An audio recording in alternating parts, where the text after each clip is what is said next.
Assalamualaikum. Okay, ji, I'm here once again to answer your few questions.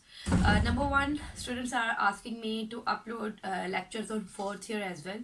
तो यकीनन हम fourth year को भी अब साथ साथ ही लेकर चलेंगे क्योंकि थर्ड ईयर के एग्ज़ाम्स जो है वो पोस्टपोन हो गए हैं। तो मेरी प्रायोरिटी थर्ड ईयर इसलिए थी क्योंकि उनके एग्ज़ाम्स बिल्कुल अपकमिंग वीक्स में थे। तो अब हम इन दोनों को लेके चलेंगे इंशाल्लाह, फोर्थ ईयर के ऊपर भी बात करेंगे और थर्ड ईयर पे भी, ठीक है इंशाल्लाह। सेकेंडली, मैंने आपको पहले भी बताया, चाहे कोई भी किसी भी लेवल का स्टूडेंट इंग्लिश पे किसी भी स्टोरी, पोएम, किसी भी चीज़ पे, मार्किंग स्कीम, पेपर पैटर्न, किसी भी चीज़ पे बात करना चाहता है तो यकीनन हम उनको उस पर गाइड करेंगे। और अब एक और बात, बच्चे पूछ रहे हैं कि जी क्या हमारा भी कोई कस्टमाइज्ड किस्म का सिलेबस होगा हमारे एग्ज़ाम्स के लिए?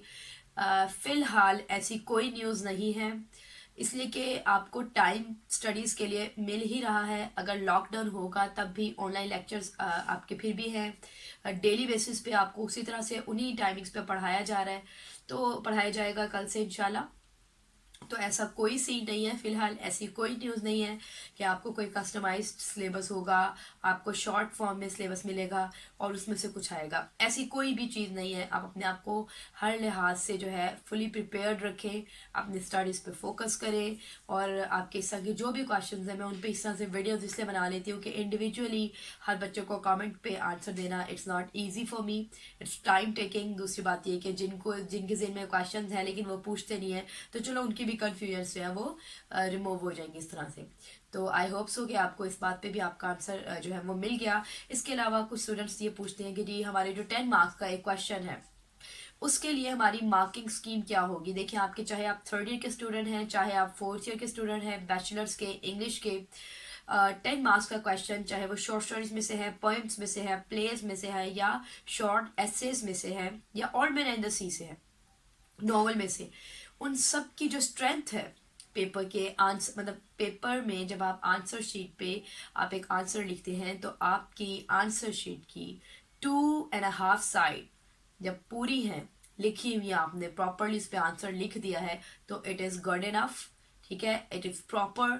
Less than 2 sides of your answer sheet बिल्कुल भी ठीक नहीं है, और more than 3 sides of your answer sheet भी इरेलीवेंट और एक्स्ट्रा है, ठीक है, 10 मार्क्स के लिहाज से मैं आपकी बात कर रही हूँ। और अगर आप बात करते हैं रेफरेंस टू द कॉन्टेक्स्ट की और एक्सप्लेनेशन वाले क्वेश्चन की, तो उसमें रेफरेंस की तो जाहिर सी बात है, इट्स ऑब्वियस, 2 लाइन्स में आपने वो स्टेटमेंट लिख दी।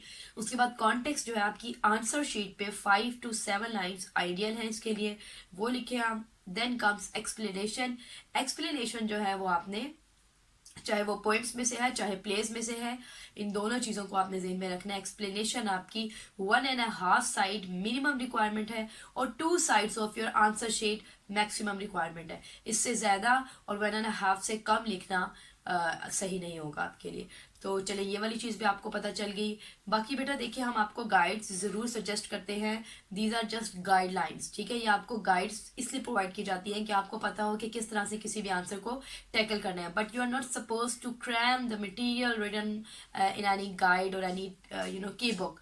All you need is to work hard by your own, improve your writing skills through reading and reproduce your ideas in your own words. That is going to give you additional marks and you can get really good marks. Okay, wish you all the best. Allah Hafiz.